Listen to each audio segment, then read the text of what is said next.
La patrie ou la vie. La patrie ou la vie. La patrie ou la vie. Ou la vie, nous vaincrons. Ça vient de tomber. Les États-Unis d'Amérique ont donné les injonctions aux Qatariens que personne doit quitter les sols qatariens sans que l'accord soit au rendez-vous. Sans la signature de l'accord, les Américains, les lobby, les Qatariens, et si Kawapi Masolo Zali Kosalema entre le gouvernement congolais et les terroristes du M23, Moutou Alongwana Mboka ya Qatarité sans la signature de l'accord. Les passeports confisqués. Les Qatariens ont un passeport nyoso. Il y a la carte LM23. Torobaki la paix a changé de côté. Zambe Azalaga Congolais. Tokoe Bawa. Na émission Lelo. Le général Chiwewe, l'ancien chef d'état-major, est en train de pleurnicher comme un enfant. Il a avoué. Mais Yakoka Mwezali était. Tangu tata mokonzi ekolo azali ko nommé ko élevé officier supérieur na ba grade a komisi bango ba généraux ba général d'armée ba patati boye batu balobela mambo ya communauté te mais tangu ba interpeller muté communauté bazokanga kaka communauté moko bato province moko ezali participer mawa to ko analyser yango wana émission lelo. Qu'est-ce qui se passe dans Nord, dans Sud Kivu? Les Wazalendo, tout feu, tout flamme. Les Wazalendo, kuna na Boabo, na Showa, na territoire ya Masisi, frappe chirurgicale ya ba Wazalendo, na méthode ya ba Vietnamien.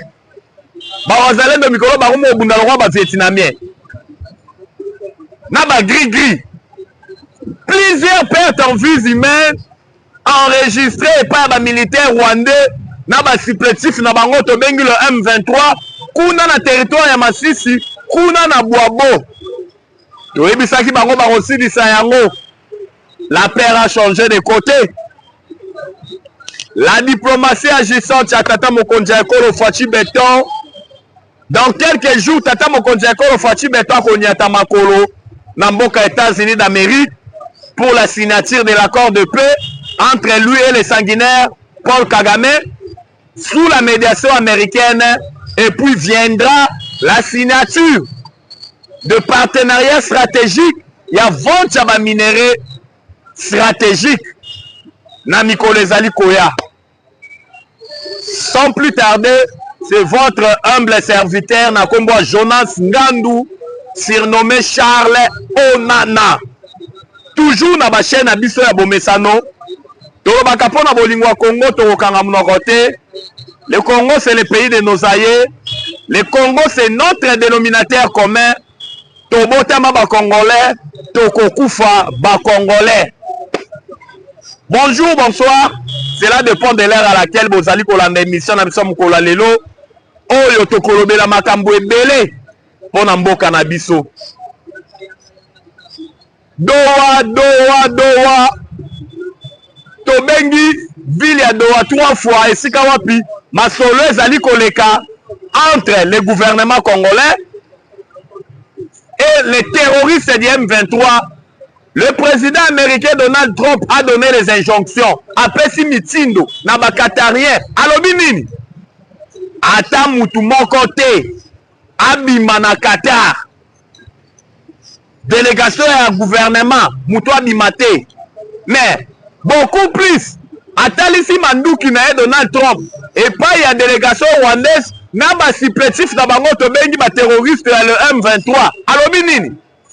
Alobi asengi na ba Qatarien ba botola délégation rwandaise na ba supplétif le M23 ba botola bango ba passeport. Mon côté a quitté mabele à Qatar. Na ville ya Doha. Mon quoi bimate. Des passeports ont été confisqués. Mais bananga kata M23 baleli balobi bakomi ko imposer bango na makasi ba signé accord et pas ba américain. Et la première fois te ba américain ba sa lolo kwa boy. Américain basi basalo loko boye jurisprudence ezali entre les deux présidents israéliens et égyptiens na mboka moko oyo ba Américain bande ko mener médiation tango wana Égypte na Israël bande ko ndongwana il fallait qu'on ait un accord de paix ba Américain s'imposa ka l'histoire se renseigne l'histoire nous renseigne que les Américains s'imposa ka Yakobo ya les deux chefs de l'État et si ko ba se randaki po ba tia mokolo to na accord de paix bilinga yaka ba Américain ba lobi muta robima te. Allez-y comprendre. Tango super puissance ya yambo ba Américain ba peki si des chefs de l'État ba bima mboka wana mboka o ba kendaki po na lisolo ya pété avant ba signer ba accord. Et puis tout monde a lolenge kani ba signer ka accord. Les deux présidents là à son temps. Il en est de même aussi, les Américains, les États-Unis d'Amérique, bah, pèse une injonction, bah, lobby, accord de paix, il faut signer même. Avant de faire la semaine, Kuna na Qatar, entre le gouvernement et les terroristes du M23. Il y a un moment où le Kani, Kobanga a échangé, et Sika, la paire a changé de côté pour.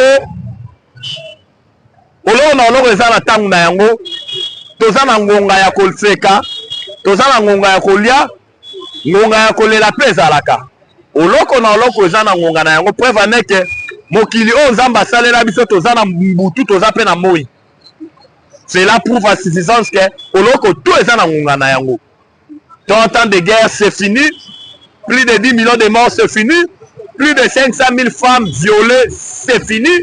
Plus de 110 000 hectares dévastés, ça suffit. Yango bomoni le président américain Donald Trump a outiko yamba ba mikonzi ya OTAN ezali nini? Organisation d'Atlantique du Nord. OTAN ezali manani lisanga oyoyo ya ba superpuissance o ezali ko bundana Russie. Na makambo ezali ko leka kuna na Ukraine. OTAN, Organisation d'Atlantique du Nord. Le président américain, le républicain Donald Trump, tango yambi bakambi ya OTAN, kuna na Maison Blanche, ayebisi bango boye. Mais bino OTAN, bozali force ya makasi na mokili.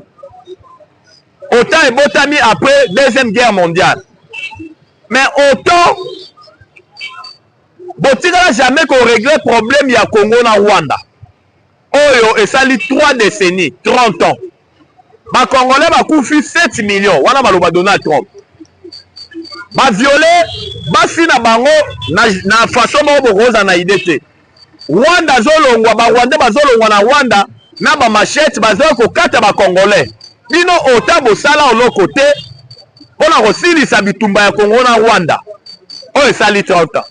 Mais ngai Donald Trump na ye na pouvoir na silisi bitumba ya Congo na Rwanda mbala moko ndenge nazolobela bino boye bitumba ese esili deja wana maloba ya Donald Trump azoyebisa ba mikonzi ya OTAN oyo bayaki kotala ye na Maison Blanche na bureau na ye kuna Oval ayebisi bango na silisi bitumba ya Congo na Rwanda c'est fini yango tomonaki lolenge kani tangu le président américain le républicain Donald Trump azali koloba avec assurance le lenge kana silisi bitumba ya Congo na Rwanda parce que ayebi ke bitumba esili yango tomoni le lenge kani tango le président américain a lobby et puis ba passeport kuna na Qatar ya M23 ba Qatarien ba botoli yango po ba ngai ba meka kosala ba aventure ba manœuvre dilatoire ba poussa ka négociation po bayebi ke bazalaki na plan moko awa na Congo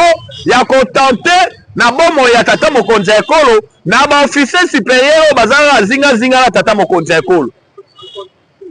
Mais ba américain ba déjouer ba aventure wana ba obligé signature ya accord avant fin semaine oyo sauf imprévu. Ya roto moni lolenge kani banyangala kata ya M23 Gimalela babandi kolela bazwi biso en otage baza ko imposer biso la paix alors que le gouvernement ningi ko répondre na oui revendication na biso te nyonso eza rejeté oyo tout ozali koloba gouvernement congolais azali koboya banyangala kata basengi bagere nord na sud Kivu pendant 8 ans. Masad Bolos akati bango maloba na kati ya sala alobi tete lisolo bozali kosala awa il faut ebalana na accord de paix oyo esinyame kuna na États-Unis yango nde ekomi lokola constitution yango nde eza lokola boussole lokola catalyseur oyo to ekoleka awa il faut se référer na badisposition ya accord de paix signé entre le Congo et le Rwanda kuna na mboka na biso na États-Unis. Vous le savez très bien que l'accord de paix signé aux États-Unis est boyi violation et intégrité territoriale ya ba État ya Congo na Rwanda. Et boyi ba militaire rwandais bakota na Congo et boyi ba militaire congolais bakota na Rwanda. Biso ba congolais boyebi ke tokota jamais na Rwanda. Ba rwandais ne ba yaka matin midi soir ko violaka intégrité territoriale ya mboka na biso. Pona ko yiba ba minéraux na biso. Après avoir ko violé ba maman na biso, ko kata ba nzete na biso, après avoir ko bomba ba na mike, ko tuta bango na maboka. Parce que la guerre, il y a ezali guerre, il y a terreur. Guerre, il y a extermination ya ba congolais pona ko remplacer ba tout rwandais. Masad Boros alobi non non. Bino mo senga bo gérer non na sud Kivu boni boni. L'accord de paix signé aux États-Unis et le Bible Kwanate. Bon respecter yango, masolo na bino ekolekawa, il faut respecter accord de paix aux États-Unis d'Amérique. Bazangi likambo koloba. Ba yeli sisote, il faut ba militaire rwandais no soyo, ba officier supérieur rwandais ba mener ba opération na est, base à la poursuivie par le gouvernement congolais. Masad Boros alobi tete. Waneza affaire ya Congo nda kozwa ba disposition pour bato bakufi na est baze belé baza bakoba ite. Il faut justice ça la musala na yango. Banyanga la kata M23 basuki suwala te balobi ono Tshisekedi il faut respecter constitution asala kaka des mandats akende. Masad Boros alobi la souveraineté d'un pays appartient au peuple. Peuple congolais nde ko décider que Tshisekedi a respecté la constitution, oui ou non? Ou bien qu'il y a un référendum. Bazangi di Kambaroloba. Oyo nyonso bayaki na ngolo kola ba nouvelle revendication oyo ba Rwanda ba kotisa ki bango na munoko parce que boye bien l'accord de paix signé aux États-Unis d'Amérique entre le Congo et le Rwanda. Rwanda zana azaki na ba marge de manœuvre té. Ba disposition oyo alingaki akotisa ba américain baboyaki yango nyonso yango alingi se rattraper na lisolo ezali koleka kuna na Qatar na ville ya Doha entre la délégation gouvernementale et la délégation ya ba supplétif ya le M23 pour akende kokotisa maloba ba nouvelle revendication mais nyonso wana Masad Bolos aboyi yango Masad Bolos abalaye yango Masad Bolos aza nani aza conseiller principal ya le président américain na kombo ya Donald Trump.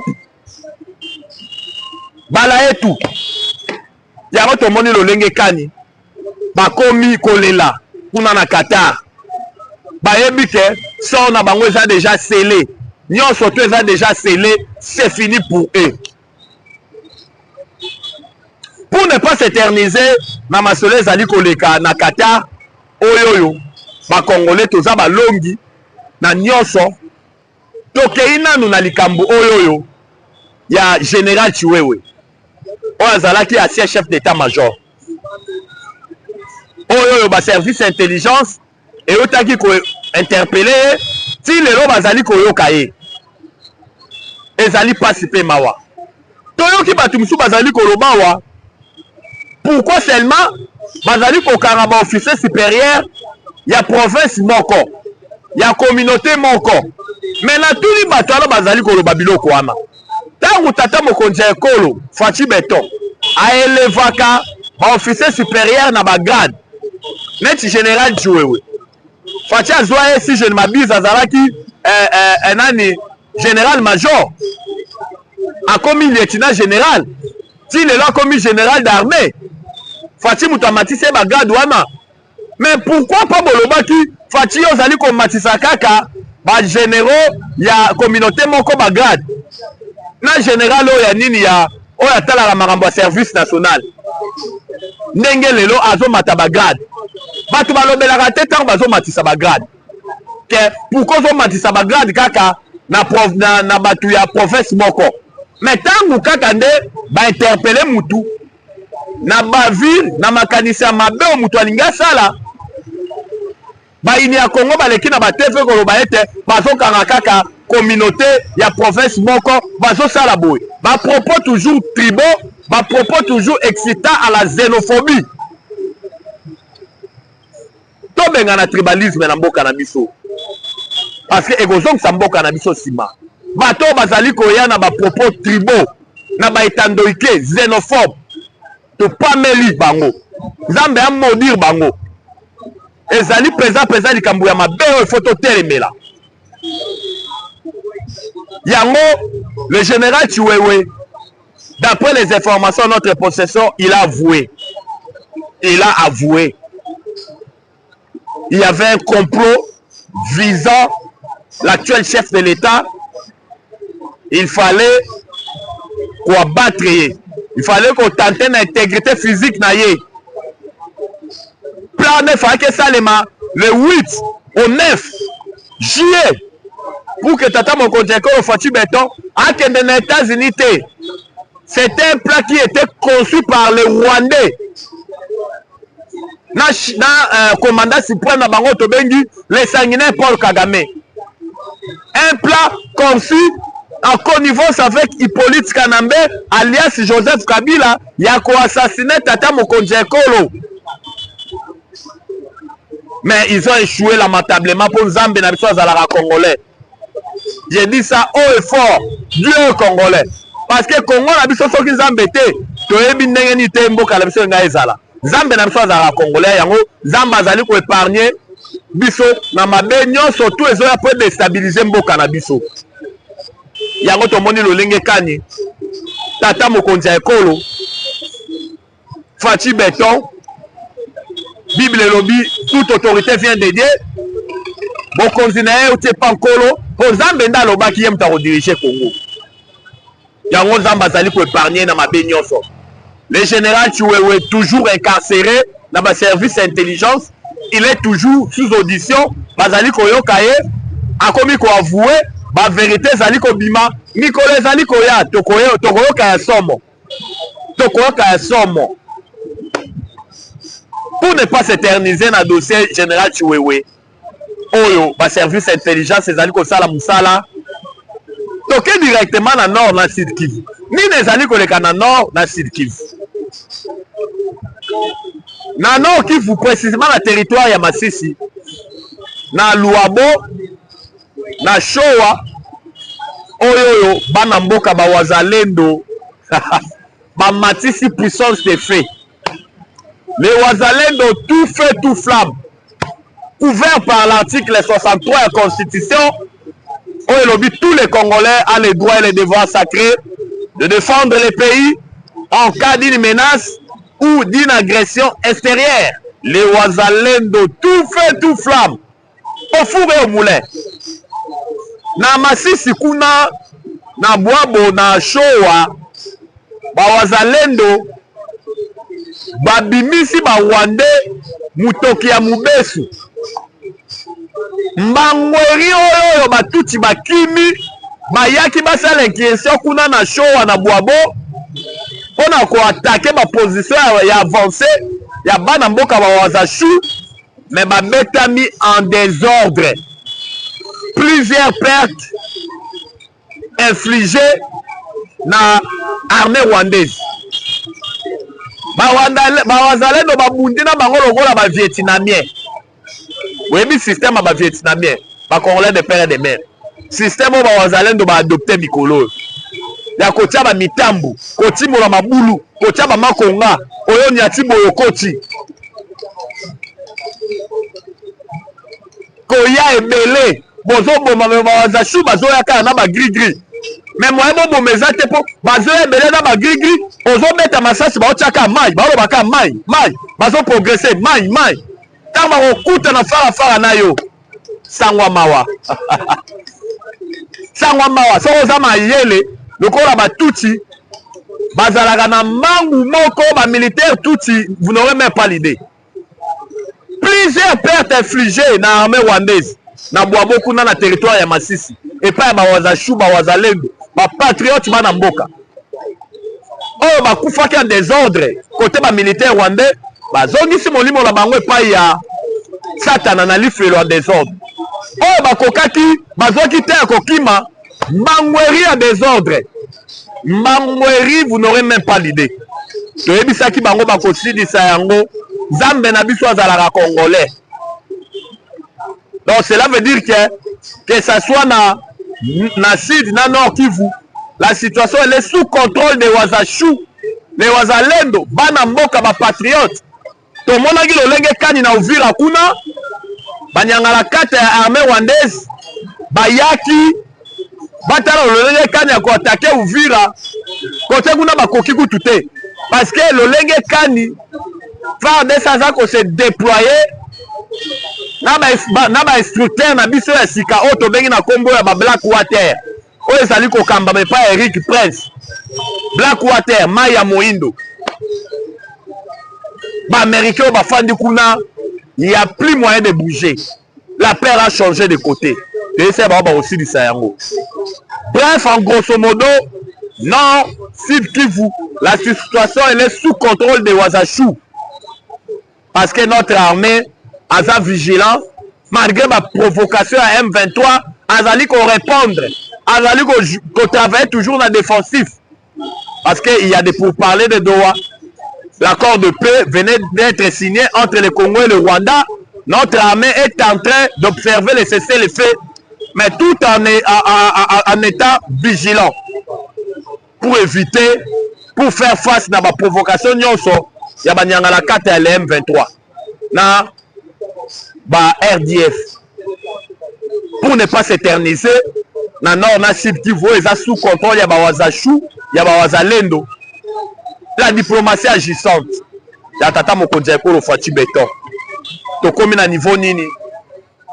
La diplomatie agissante, le gouvernement d'union nationale, quand est-ce que ekozala au rendez-vous? C'est pour bientôt.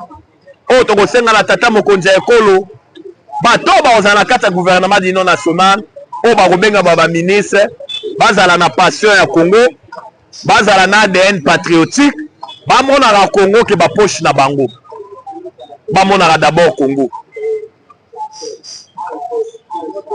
Bomonaki lolenge kani mikolo leki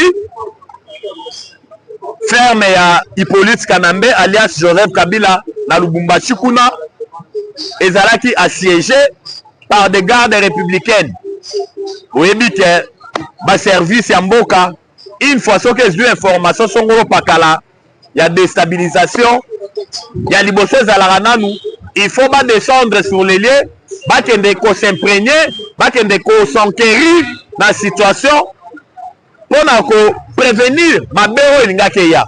Yango tomoni lolenge kani ba service ya intelligence banyataki makolo na bango kuna na ferme ya Hippolyte Kanambe alias Joseph Kabila tata mokonzi ekolo ya kala batala lolenge kani selon ba information bazwaki nini ezali koleka na Kashamata kuna epai ya Joseph Kabila oyoyo ba maîtrisaki ba siégeaki yango. On nous signale que jusqu'au jour d'aujourd'hui ils ont toujours assiégé parce que l'investigation zali ko salema, banquette zali ko salema, ba fouille, bazali ko fouiller yango de fond à comble pour batala esika nini ya mabe zali. Oyebi ke mboka na biso ezali ko traverser ba situation moko difficile surtout na ma ezali ko leka na est ya mboka na biso oyoyo ezali ko sala ete ba regard ya mikonzi ezala tourner toujours na makambo ezali ko leka na est na masolo ezali ko sala makuna na Doha kuna na Qatar au lieu ba s'occuper na makambo misusu ba komi ko tala yango parce que ezo nécessité regard na bango, ezo nécessité pesa regard na bango. Yango to moni lolenge kani le chef de l'État il est au four et au moulin pour mettre un terme na bitumba oyo ebomisi ba Kongomani ya de cela 30 ans. Boye bien te Faci koya na ye na pouvoir mingi changer na mboka na biso. Mingi changer. Boye bi lolenge kani ba Rwandais ba zwaki mboka na biso. Mboka na biso na règne ya Joseph Kabila Congo elimwaki. Congo zala sous coexister c'était dans les concerts des nations. Parce que ba plaça qui est chef de l'état faible ou azaki na nationalité douteuse pour diriger Congo ayaki kokokisa mission na ye ya kolimwisa Congo dans les concerts des nations. Mobutu Sese Seko Kukuwendu Wazabanga chassé par les Rwandais, masqué par AFDEL. AFDEL c'était quelque chose qui créé par les Rwandais. Après avoir les Rwandais créé AFDEL, Ngandu Pisa Sina Musée Laurent Désiré Kabila. Objectif na bango ezalaki ba envahir Congo. Après avoir Kobengana Mobutu, ba sinissé bango avant d'envahir Congo les accords de l'Émirat signés par AFDEL, le Rwanda, le Burundi et l'Ouganda. Une fois d'envahir Congo, va renverser le pouvoir, il y a Maréchal Mobutu Sese Seko Kukuwendu Wazabanga. Il fallait qu'il maintenant AFDEL et Pesa Bango 300 km. Na ba frontière na Bango, si na Congo. Tangwana dans les années 1995. Tout le monde a dit le Kani. Quand Mobutu a été chassé par les Rwandais, oh, bah, y a Musée Laurent Désiré Kabila. Musée a pris le pouvoir. Tout le monde a dit le Kani. Bah, Rwandais va exhiber les accords de l'Émirat. Pesabiso, 300 km de Toyokanaki. Musée Laurent Désiré Kabila, lobby NON, ne jamais trahir le Congo. Ah, ne jamais trahir le Congo. Torobo Mayo. Tout le monde a dit le Kani. Musée a été abattu dans sa propre maison à Palais des Marbres. Parce que Aboya qui respectait les accords de l'Émirat. Oh, bah, Rwandais, bah, Ougandais, bah, Burundais, bah, Sinisa qui est Tangwana. Il fallait maintenant que Tiamo Konzamboko Azaraki faible. Oh, Azaraki à la merci à bah, Rwandais. Ils ont choisi Hippolyte Kanambe alias Joseph Kabila. Un chef de l'État faible avec une nationalité douteuse. Kabila, 18 ans, notre pays était enterré. Le Congo n'avait plus sa place dans les concerts des nations. Preuve en est que Kabila dirigeait pendant 18 ans un embargo déguisé dans le régime à notification. L'armée ne pouvait pas se procurer des armes de dernière génération.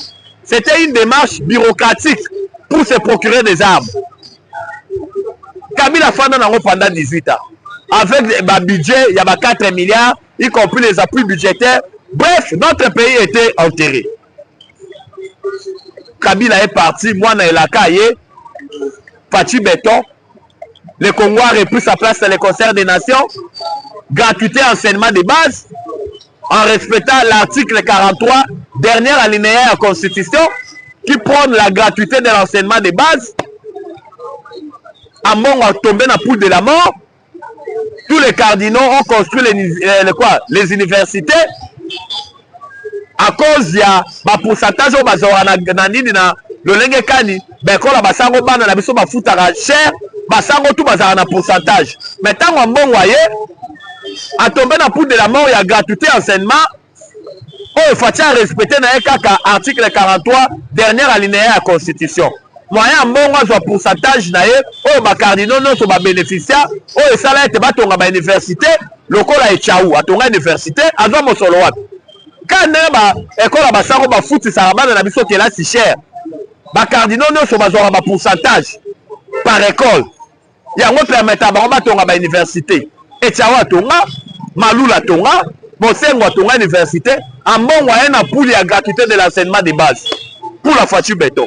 Yango bomona azala na haine viscérale parce que bato bazali kolata soutani bazala ba feriste. Ce sont des hommes d'affaires. L'État pesa bango mosolo. Faci Béton asengaki na IGF ekende ko auditer ba mosolo l'État pesaka 5 ans na SSC pour le fonctionnement ya ba misala na bango. Bakuti gabegie financière, des détournements ou détournements. Rapport à chef ezali na présidence. Bato bazali kolata basutani, ce sont des mafieux, des hommes d'affaires. Oh bazali ko rouler pour les impérialistes pour balkaniser notre pays. Yango ka na minoko na bango, munoko ya chole, munoko ya mbongo, ezalaka toujours mo balkanisation. Balkanisation. La loi d'attraction obéit toujours à nos pensées. Oh bango bakanisaka, mais oh bango posala bango ezalaka esalema. Mais ko salema te po nzambe na biso azalaka congolais. Yango to moni lolenge kani. Ambongo atomba na poudre de la mort. Haine viscérale. Moi, na elaka Fati Betoye, notre pays de Congo est debout. La guerre de l'Est est comme une souka parce que 30 ans de guerre, ça suffit. Tokufi mingi, toleli mingi. Développement de Sikoyo, ekoya après Bitumba. Ya kolobeza ke belé, mais boyebi ete ma chaîne na biso zali likambu ya ngonga. Ngonga. Numéro d'habitation Zali plus 243 89 77 525 44 89 77 525 44. Pas Congolais de père et de mère. Ni ne si la raté. Bitumba to kufi mingi. Ba maman baleli mingi. Ba Rwanda bakati biso pe ba nzete mingi. To ebisaki bango chikicha. Tcha. Bitumba Sili. J'ai dit et je vous remercie. Ciao.